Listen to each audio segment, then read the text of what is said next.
क्योंकि बहू झूठ नहीं बोलती। सुधा और राकेश के 3 बेटे थे। शादी के बाद तीनों माँ बाप से दूर रहते और सिर्फ त्योहारों में आते। माँ जी, पिताजी, अगली बार आप लोग हमारे घर आइएगा।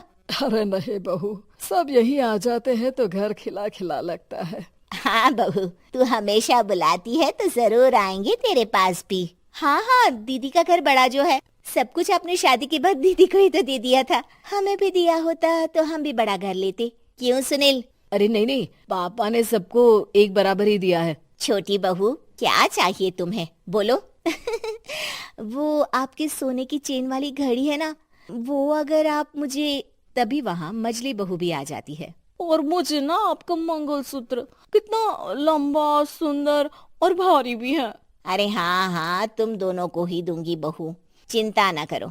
चलो अब खाना लगाओ, खाना खाया जाए। सभी मिलकर खाना खाते हैं कि पड़ोसन आ जाती है। अरे सुधा बहन, थोड़ी चीनी तो देना, घर में शक्कर नहीं है और मेहमान सर पर बैठे हैं। अरे छोटी बहू, चाची को शक्कर तो दे दो। अरे मजली दीदी, आप दे दीजिए ना, मैं यहाँ कम आती हूँ तो मुझे पता ही नहीं है कि सासू माँ सारी चीजें कहाँ रखती है। और तुम, मैं कौन सा यहाँ रोज शक्कर फाँकने के लिए आती हूँ, मुझे भी नहीं है पता। तभी बड़ी बहू हाथ में चीनी की कटोरी लेकर आती है। चाची, शक्कर आप लोगों का बड़ा सहारा है माँ जी और पिताजी को, वरना हम लोग तो यहाँ रहते ही नहीं। आप जैसे पड़ोसी हैं तो हम निश्चिंत है। और जीती रहे बहू, अब तो ये घर पड़ोस कम परिवार ज्यादा लगता है। सुधा अपनी बड़ी बहू को देखकर बहुत खुश रहा करती थी। वो उससे अक्सर घंटों बात भी किया करती, लेकिन दोनों दूसरी बहुओं का भी वो समझती थी कि शायद छोटी है, वक्त आने पर संभल जाएंगी। समय आ जाता है जब सभी को वापस जाना होता है।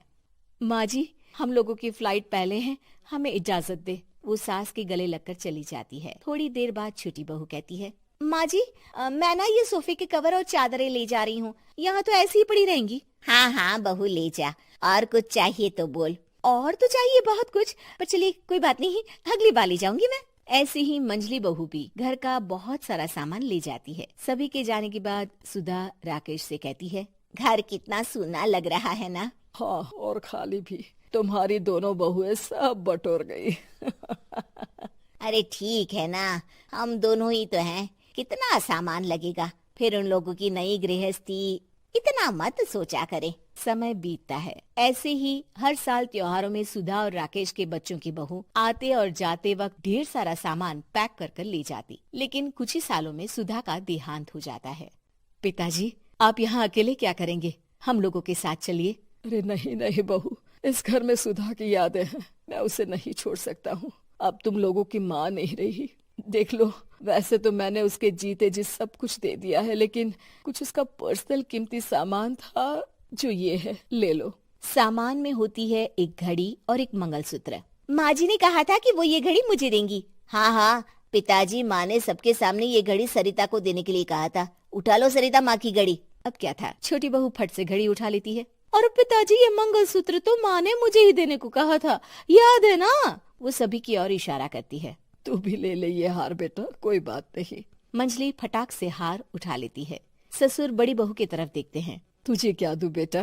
पिताजी, माँ ने एक चीज मेरे लिए भी रखी है।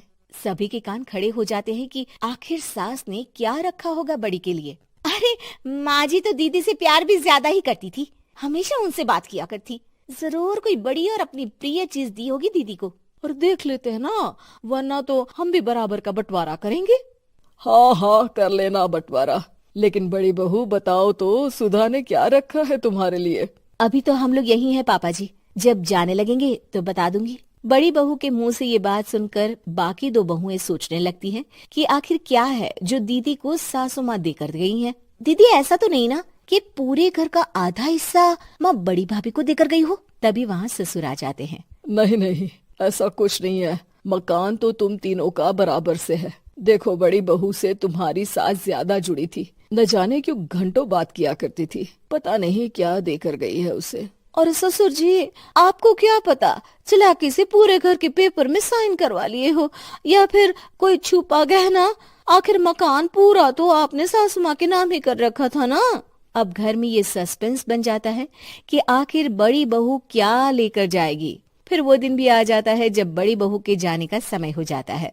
बेटा, परसों तुम चली जाओगी, बताया नहीं, माँ ने तुम्हें क्या दिया? घड़ी और हार जो बेशकीमती था और तुम्हारी सास को सबसे ज्यादा प्रिय था, उसका तो बंटवारा भी हो चुका है। अब तुम्हारी बारी। हाँ पिताजी, आज मैं ये बात बताने ही वाली थी। माँ ने मुझे उससे भी बेशकीमती चीज दी है और वो है आप।